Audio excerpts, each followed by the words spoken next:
Julianne Pelusi and Alan Saunders on the platforms of Steelers Now. And Alan, I, for one, am a little bit surprised tonight.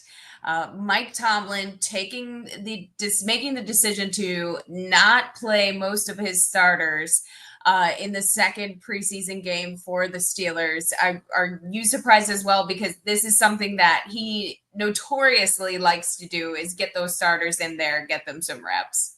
Yeah, so not every starter, but a good bunch of them. Most of the veterans, guys like Aaron Rodgers, Jalen Warren, Jonnu Smith, Pat Fryermuth, DK Metcalf, Isaac Seumalo, Chris Boswell, Cam Hayward, TJ Watt, Alex Highsmith, Patrick Queen, Deshaun Elliott, Darius Slay, and Jalen Ramsey. Those guys who didn't play in the first preseason game are also not going to play in this Saturday's second preseason game against the Tampa Bay Buccaneers.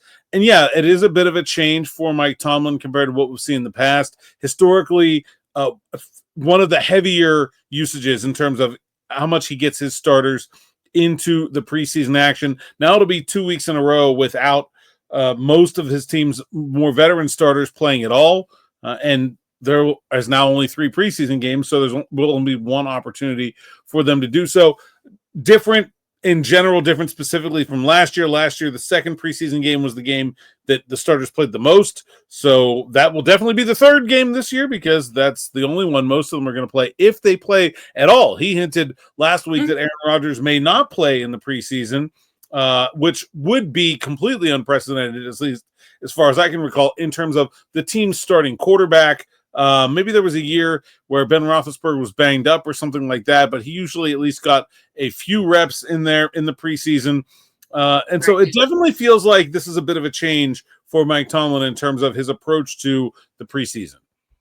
All right, let's hear from him ourselves. This preseason game, very much like we did the first one, in terms of participation, the same collection of guys that were held out the last time will comprise the guys that are held out this time. Those include Aaron Rodgers and DK Metcalf, Jalen Warren, the 2 tight ends, Muth and Jonnu, Isaac Seumalo on the offensive line on the defensive side of the ball, the 3 edge guys, TJ, Highsmith. Maybe I'll let Herbert play a little bit. Depends on how much quality work he gets today. Cam won't play. Pat Queen won't play. Those core secondary guys that are held out last time, I will hold out this time. Again, we'll make our decisions on a week-to-week basis based on development and performance. We'll make decisions regarding next week based on the totality of a lot of things. All right. Well, I kind of personally feel like there's no right or wrong answer here, but maybe Mike Tomlin is listening to what Aaron Rodgers is saying. Obviously, Rodgers with his pedigree, maybe worth listening to. But if I'm a coach, on the other flip of the coin, if I'm a coach and I have a quarterback in a new offense, I'm going to want to get him out there for a few reps. But Rodgers says, the biggest thing for him is these joint practices. What do you think, Alan? Yeah, I mean, I think there is something to be said for getting a lot of that work done in a joint practice where the quarterback can't be hit. You don't want to get Aaron Rodgers injured. That would be the worst case scenario, and everyone looks bad if that happens. Obviously, remember Rodgers 2 years ago, goes out there and gets injured in the first play of the season. Right. Yeah. You don't need that. And so I understand from Aaron Rodgers' perspective some hesitancy, and I also understand Mike Tomlin saying, look, maybe there's a preferred way I would like to do things, but also this guy's in his 21st NFL season. Like, he is not like other players. Let's not treat him like other players. But I think it goes beyond that, right? I mean, it's not like he's just singling out Aaron Rodgers. This is almost half. I think it might be more than half, actually, if I count it out, of his team starters that won't be playing in the first 2 preseason games. That definitely feels like a shift in mentality, mindset from Mike Tomlin. The team hasn't been bad in terms of the way it's transitioned from the preseason to the regular season. There was an ugly season opener against a very good San Francisco 49ers team 2 years ago. But outside of that, they've been pretty good the first couple of weeks of the season. Went 3-0 while playing a backup quarterback last year. So I don't think there was some firm, strong impetus to change the plan. This just feels like him reading the room, listening to his veteran players, and seeing if maybe not all of those reps are absolutely necessary. But like I said, last year they went, ramped up, very little participation for the major guys in week 1, big in week 2, and then not at all in week 3. This year he's trying something different, which is more like what he's done in the past, which was like gradual progression upward over time. He's shown that if something doesn't work or he doesn't like it, he's not afraid to change things, try something new, and see if there's a better way. Certainly with an older quarterback and an older team in general, like Darius Slay is 34, Jalen Ramsey is 30, Jonnu Smith is 29, Chuck Clark. Like a lot of these guys they brought in are older players. If there's a time to do it, it sure feels like now. Right. So heading into this weekend, what are some of the things that you're going to be looking for, since we aren't going to be seeing a lot of the starters, but we are going to see some of them? Yeah, so it'll be very similar to last week, where it'll be most of Tampa Bay starters against mostly Steelers backups. Bucks coach Todd Bowles listed only 3 players that won't be playing this game: wide receiver Mike Evans, linebacker Levante David, quarterback Baker Mayfield.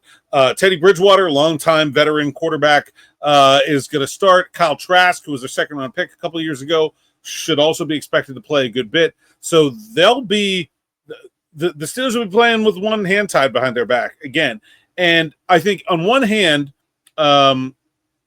you would feel better about the team if you got to see the starters playing cohesively together and doing good things. If the backups keep winning, I think that's a pretty good sign, right? They're the backups. Yeah. If they keep going out there and outperforming, and it's not just the Steelers 2s versus the Tampa 1s, that trickles down. The whole game, basically, until maybe the fourth quarter, the Steelers will be playing half a team behind Tampa Bay in terms of it'll be Steelers 1s mixed with 2s versus almost all the starters. Right. Steelers 2s mixed with 3s versus almost all the backups. It won't be until very late in the game that it's even. And so it's a good opportunity for guys that are down the depth chart a little bit, guys like Roman Wilson, Caleb Johnson, that are definitely going to be on this team, but we're not quite sure how much of a role they're going to have. They're going to get to go against a starting defense and show what they can do at an NFL level. I think that's a big opportunity for them. And then, I think so much of what the preseason has become is really about those battles at the end of the 53-man roster. And so we'll be watching those over these next 2 weeks before the cutdowns, which are right around the corner. Right. And you mentioned Caleb Johnson here, and I think he's kind of still has a lot to prove to himself and his own confidence, but also, to Aaron Rodgers, who's going to be watching for the sideline. I think, to be able to have that kind of trust from him, especially in pass blocking there, what are you looking to see from him this weekend? Yeah, the whole passing game has been kind of an adventure for Caleb Johnson. I don't expect he's going to have a big role in obvious passing downs because of that. And also, Kenny Gainwell and Jaylen Warren are really specialists in that area.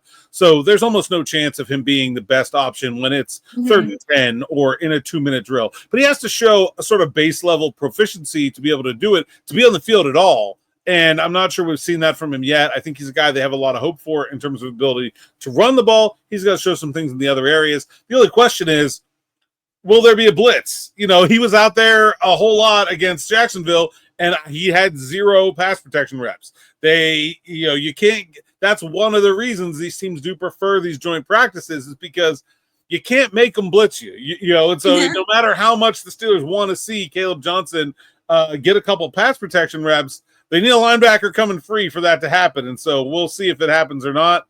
But it's definitely something they would like to see this preseason. All right. Alan Saunders and Julianne Pelusi here on the platforms of Steelers Now. Thank you so much for joining us. Make sure you like this video and subscribe to our channel.